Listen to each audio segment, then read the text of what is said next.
भन्नुभएको छ येशू एक मात्र बाटो है, येशू ख्रीष्ट एक मात्र बाटो हुनुहुन्छ भन्नुभएको छ। थोमाले उहाँलाई भने हे प्रभु तपाईँ कहाँ जाँदै हुनुहुन्छ, हामी जान्दैनौँ, तब हामीले बाटो कसरी चिन्ने। हेर्नुहोस् है, थोमा भनेको को हुनुहुन्छ? प्रभु येशू ख्रीष्टको 11 जना चेला मध्ये एकजना चेला हुनुहुन्छ। हे प्रभु तपाईँ कहाँ जाँदै हुनुहुन्छ है, बाटो चाहिँ कसले चिन्ने, हामी कुन बाटो हिँड्दाखेरि कस्तरी हिँड्न पर्छ, आज त्यो कुराहरू थोमाले चाहिँ प्रभु येशू ख्रीष्टसँग सोध्दै हुनुहुन्थ्यो है। येशूले तिनलाई भन्नुभयो बाटो सत्य र जीवन म नै हुँ, मद्वारा बाहेक कोही पनि पिताका आउन सक्दैन। तिमीहरूले मलाई चिनेको भए मेरो पितालाई पनि चिन्ने थियो, अबदेखि उसो उहाँलाई चिन्दा छौ, उहाँलाई देखेका छौ। हालेलुया। हेर्नुहोस् है, यूहन्ना 14:6 मा बाटो सत्य र जीवन म नै हुँ, मद्वारा बाहेक कोही पनि पिता कहाँ पुग्न सक्दैन है भन्नुभएको छ। हामी हेर्छौँ भने दुई प्रकारको बाटो हुन्छ। हेर्नुहोस् है, एउटा बाटो चाहिँ साँघुरो बाटो पर्छ जुन चाहिँ अहिले हामी प्रभुलाई पाएर हिँडेको छौँ। यो बाटोले स्वर्ग जान सक्छ है, बाटो सत्य र जीवनले। अनि अर्को बाटो चाहिँ के त, आफ्नै सोच विचारमा आफै ड्राइभर भएर हिँड्ने, त्यो बाटो चाहिँ कहाँ पुग्न सक्छ भने विनाशमा पुग्ने नर्कको बाटो देखाउँदछ। हेर्नुहोस् है, त्यस कारणले प्रभु येशू ख्रीष्ट यो संसारमा किन आउनुभयो है, किन भन्दाखेरि आज तपाईँ र मेरो आत्मालाई बचाउनलाई, तपाईँ र मलाई नयाँ जीवन दिनलाई, जुन बाटो हामी पहिला बितेको समयमा हिँडेको थियो त्यो बाटोमा के छ र, तपाईँ र म क्षणिकको लागि मात्रै ओहो भनेर हाइहेलो रमाइलो छ प्रियो, तर त्यो बाटोले तपाईँ र म स्वर्ग जान सक्दैन, तपाईँ र मेरो आत्मा बस्न सक्दैन प्रियो। आज यो दृष्टान्तले कतिले भन्नुहोला के तपाईँ स्वर्ग गएर आउनु भएको छ? तर कहाँ? परमेश्वरको पवित्र अनि जीवित जिउँदो वचनले ट्रेट हामीलाई सिकाउनु भएको छ, पवित्र आत्माको प्रेरणाको शक्तिद्वारा। हालेलुया। प्रभु येशू ख्रीष्टले तपाईँ र मलाई नयाँ जीवन दिनलाई, तपाईँ र मेरो लागि त्यो भर्याङ थाप्नलाई आउनु भएकेको सुसमाचारको, आत्मा बस्ने भर्याङ, छुटकाराको भर्याङ, नयाँ जीवन पाउने भर्याङ। मेरो छोराछोरी चाहिँ त्यो भर्याङबाट चढेर स्वर्ग उक्लेर आएको होस् भनेर साँच्चै यो शरीरले होइन, तपाईँ र म ख्रीष्टलाई पाएर जब हामी विश्वास गर्छौँ त्यो आत्मा अनि मात्रै बचिनेछ। जब हामी विश्वास गर्दैनौँ त्यो आत्मा बस्न सक्दैन प्रियो है। त्यस कारणले बाटो सत्य र जीवन म नै हो, मद्वारा बाहेक कोही पनि पिता कहाँ पुग्न सक्दैन भन्नुभएको छ। पिताको अर्थ के हो त? स्वर्गको दृष्टान्त दिँदै हुनुहुन्छ है। संसारमा हिँड्ने बाटोले हामीलाई कुनै पनि कुरामा छुटकारा विजय पाउन सक्दैन। अशान्ति अशान्ति, चिन्ता फिक्री, रोग बिमार ल्याउँछ त्यो बाटोमा। अनि त्यो बाटोले चाहिँ अन्तिमको समयमा चाहिँ के हुन्छ? साँच्चै नै विनाशमा पुर्याउँछ है। विनाश भनेको कहाँ हो भन्दाखेरि नर्क पुग्छ भनेर ट्रेड भन्दै हुनुहुन्छ है यो वचनले, परमेश्वरको जीवित अनि जिउँदो पवित्र आत्माको सामर्थ्य शक्ति वचनले। प्रभु येशू ख्रीष्टलाई जसले विश्वास गर्नुहुन्छ आज त्यो व्यक्तिको आत्मा चाहिँ बचाइनेछ, त्यो व्यक्तिले चाहिँ अनन्त जीवन पाउनेछ, त्यो व्यक्तिले चाहिँ सबै कुराबाट छुटकारा पाउनेछ, आत्माको शरीरको पनि। हालेलुया। हाम्रो यो पार्थिव शरीर एक दिन मरेर जान्छ प्रियो, तर हाम्रो आत्मा कहिले पनि मर्दैन। हेर्नुहोस् है, त्यो आत्मा गएर बस्ने घर चाहिँ कहाँ हो त प्रियो है? हाम्रो आत्मा बचाउनको लागि हामीले जिजसलाई विश्वास गरेको छौँ, येशूलाई विश्वास गरेको छौँ प्रियो है। जब तपाईँ र मैले प्रभु येशूलाई विश्वास गर्छौँ त्यो आत्मा 100% बचिन्छ। आज उद्धार त प्रभुले दिनुभयो, सुधार छैन भने त्यो आत्मा बस्दैन फेरि। हेर्नुहोस् है, त्यस कारणले परमेश्वर प्रभु येशू ख्रीष्टले बाटो सत्य र जीवनलाई लिएर आत्मा बचाउनको लागि यो संसारमा आउनुभयो प्रियो है। संसारमा आउनुभयो, उहाँले के गर्नुभयो त्यसपछि? हाम्रो पापलाई उठाउनलाई उहाँ आफै क्रुसमा बलिदान हुनुभयो प्रियो। यो बाटो हिँड्दाखेरि चाहिँ तपाईँ र मेरो जीवनमा काँडाले घोज्छ, सिसाले घोज्छ, सिसाको ठेस खान्छ। त्यति मात्र नभएर तपाईँ र म कतिचोटि चिप्लेर लड्छौँ, तर पनि हरेस नखानुहोस्। उठाउने चाहिँ को हुनुहुन्छ? प्रभु येशू ख्रीष्ट पवित्र आत्मा हुनुहुन्छ। तपाईँ र मैले साँच्चै सिसाले घोच्ने होइन, किल्लाको ठोकाइ खाने होइन। रोग बिमारको समस्या आउँछ, परिवारबाट खेतोस् ततावट विभिन्न थरीको आउँछ प्रिय, विभिन्न थरीको आउँछ। तर त्यो समयमा पनि चिन्तित नहुनुहोस्, सबै कुराबाट छुटकारा दिने परमेश्वर हुनुहुन्छ।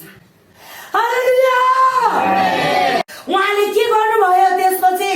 हाम्रो पापलाई उठाउनलाई उहाँ आफै क्रुसमा बलिदान हुनुभयो प्रिय। हाम्रो हातले गरेको पापलाई धुन, हाम्रो सोच विचारले गरेको पापलाई धुन हातमा किल्लाको ठोकाइ खानुभयो। आज तपाईँ र मेरो हृदयमा, आज मनमा भएको पापलाई धुनलाई यहाँ कोखामा भाला खानुभयो प्रिय।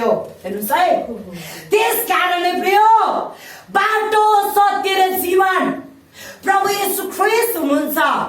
जसले प्रभु येशू ख्रीष्टलाई विश्वास गर्छ त्यो व्यक्तिको आत्मा बचिनेछ। हाम्रो आत्मा बचाउनलाई हामी सङ्घर्ष गर्छौँ पृथ्वीमा है। त्यस कारणले यूहन्ना 14:6 के भन्नुभएको छ? बाटो, सत्य र जीवन भन्ने हो, मद्वारा बाहेक कोही पनि पिता कहाँ पुग्न सक्दैन। उहाँलाई जसले विश्वास गर्छ त्यो व्यक्ति मात्रै स्वर्ग जानेछ भन्नुभएको छ। यो वचनको अर्थ हालेलुया। अनि हामीले येशूलाई कहाँ देख्छौँ भन्छ प्रिय? येशूलाई कहाँ देख्छौँ भन्छौँ? तर 20औं वर्ष 10औं वर्ष धर्म मात्रै मान्नु भयो भने येशूलाई तपाईँले देख्नुहुन्न। किन? तपाईँले त धर्म मात्रै मान्नु भएको छ। तर तपाईँले हृदय परिवर्तन गर्नुहोस्, आज साँच्चै येशूलाई तपाईँले के देख्नुहुनेछ। हालेलुया! आज हामी के त धर्म होइन, येशूलाई विश्वास गरेको छौँ। त्यस कारणले आज यहाँ जिजस टिभी नेपालको यो प्रे टावरमा येशूको कार्यलाई हामीले देखेका छौँ। येशू कहाँ देख्छौँ भन्छ प्रिय? जब त्यहाँ मिराकलको कार्य परमेश्वरले गर्नुहुन्छ। अघि भर्खर तपाईँले आशिष सुन्नुभयो, संसारको डाक्टरले के भन्नुभएको थियो?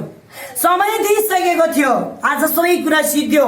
हेर्नुहोस् है, तर प्रभु येशूमा कहिल्यै सिद्धिएन। हेर्नुहोस् है, किन? परमेश्वरको वचनले भन्नुभएको छ प्राण लिने दिने मेरो हातमा छ। हेर्नुहोस् है, त्यस कारणले संसारको डाक्टर फेल खान्छ हाम्रो परमेश्वरको सामु। किन? त्यो डाक्टरलाई बनाउने पनि प्रभु येशू ख्रीष्ट हुनुहुन्छ। हालेलुया! हाम्रो परमेश्वरलाई जोरदार ताली बजाएर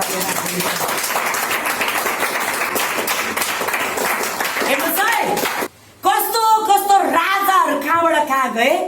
हामी हेर्छौँ भने नबुकदनेश्वर राजा र फारो राजा यति घमण्ड थियो कि प्रिय, यति घमण्ड थियो। नबुकदनेश्वर राजा, फारो राजाको हृदय परिवर्तन गर्ने नि परमेश्वर हुनुहुन्छ। हालेलुया! यिर्मियाको पुस्तकमा के भन्नुभएको छ? मैले तँलाई आमाको गर्भमा राख्नुभन्दा अगाडि तेरो नाउँ काटेर बोलाएको छु रे। हालेलुया! हेर्नुहोस् है, आज हामी हेर्छौँ भने यो वेदी हामी सानो देख्छौँ प्रिय। हामी प्रे टावर मात्रै पनि भनेका छौँ है। हाम्रो हल उता बन्दैछ, 500 जना अट्ने। मत्ती 19:26 के भन्नुभएको छ? मानिसमा जे असम्भव छ परमेश्वरमा सबै कुरा सम्भव छ रे। चाहिँ सम्भवका परमेश्वर हुनुहुन्छ। मार्था र मरियमले के भन्नुभएको थियो? प्रभु गुरुज्यू, मेरो भाइको लास त गराइ पनि सकेको छ, 4 दिन भइसकेको छ, मरिसकेको भनेको छ। तर प्रभु येशूले के भन्नुभएको छ? मरेको छैन, निन्द्रामा मात्रै परेको छ भनेको छ। हेर्नुहोस् है, मार्था र मरियमको विलापलाई सुनेर परमेश्वरले त्यहाँ के देखाउनु भएको छ? अचम्म उदेको कार्य, लाजरसलाई जीवित पार्नु भएको छ। 4 दिनको त्यस्तो गनाउने, चियानमा दफन भइसकेको लासलाई त जीवित पार्ने परमेश्वर, फेरि पनि निर्माण गर्ने चाहिँ परमेश्वर हुनुहुन्छ प्रिय। परमेश्वर हुनुहुन्छ, विश्वास गर्नुहुन्छ? हालेलुया! त्यस कारणले अन्तिम निष्कर्षमा बाटो, सत्य र जीवन भन्यो, मद्वारा बाहेक कोही पनि पिता कहाँ पुग्न सक्दैन भन्नुभएको छ। जसले प्रभु येशू ख्रीष्टलाई विश्वास गर्नुहुन्छ त्यो व्यक्ति मात्रै आत्मा बचिनेछ, स्वर्ग जानेछ। अनि आफन्तको बीचमा नि सुसमाचार सुनाएर मेरा आफन्तले प्रभुलाई चिन्दै हुनुहुन्छ, प्रभुलाई स्तुति होस्। हालेलुया! तपाईँले नि आफ्ना आफन्तलाई तपाईँले सुसमाचार सुनाउनुहोस्। बाटो, सत्य र जीवन प्रभु येशू हुनुहुन्छ। उद्धार मुक्ति प्रभुमा मात्रै छ। भनेर तपाईले सुनाउनुस्। आज सबै चीजको पाप क्षमा चाहिँ खसी बोका भेडा बाख्रा काटेर हुन्थ्यो भने मानिस जातिको पाप क्षमा चाहिँ ती कुरा नै हुन्थेन फेरि। किन भन्दाखेरि मानिस जाति चाहिँ जन्मैको पापी हो प्रिय। तपाईँ र मेरो रगतमै पाप छ। त्यस कारणले जसले प्रभु येशू ख्रीष्टलाई विश्वास गर्छ उहाँको आलो रगतले धोएर मात्रै हाम्रो पाप क्षमा हुने थियो। हालेलुया। त्यस कारणले प्रभु येशू ख्रीष्ट क्रुसमा टाँगिनु भयो, हाम्रै लागि स्वर्गबाट ओर्लेर आउनु भयो प्रिय। आज तपाईँ र मेरो आत्मा बचाउनको लागि त्यस कारणले जसले प्रभुलाई विश्वास गर्छ उहाँहरूको मात्रै आत्मा बचिनेछ र कासको पुस्तकमा नि त्यो वचनले घोषणा गरिसक्नु भएको छ। हालेलुया। प्रभुलाई महिमा होस्। त्यस कारणले आज बाटो सत्य र जीवनलाई हामी जतिजना आफन्तहरूले फलो गर्नु भएको छैन उहाँहरूले पनि फलो गरेको होस् भनेर हामी एकदमै प्रार्थना गर्न जरुरी छ प्रिय है। प्रार्थना गर्न जरुरी छ। आज यो देश यो राष्ट्रमा कतिजना रोग बिमारले लडिरहेको छन्, कतिजना चिन्ता फिक्री, कतिजना मानसिक बिरामी, कतिजना हस्पिटलको बेडमा छन् प्रिय। हामीले आज उहाँहरूको लागि पनि प्रार्थना गरेका छौँ। हालेलुया। किनभने येशूले मात्रै शान्ति दिन सक्छ, येशूले मात्रै छुटकारा गर्न सक्छ, येशूको आत्मा पवित्र आत्माले मात्रै विजय ल्याउन सक्छ। हालेलुया। हुन्छ, परमेश्वरलाई स्तुति भएको होस्। यो वचन लेखाइ पढाइ सुनाइद्वारा सबैलाई प्रभुले आशिष दिनु भएको होस्। म यही राख्न चाहन्छु। हुन्छ, धन्यवाद। सबैलाई चाहिँ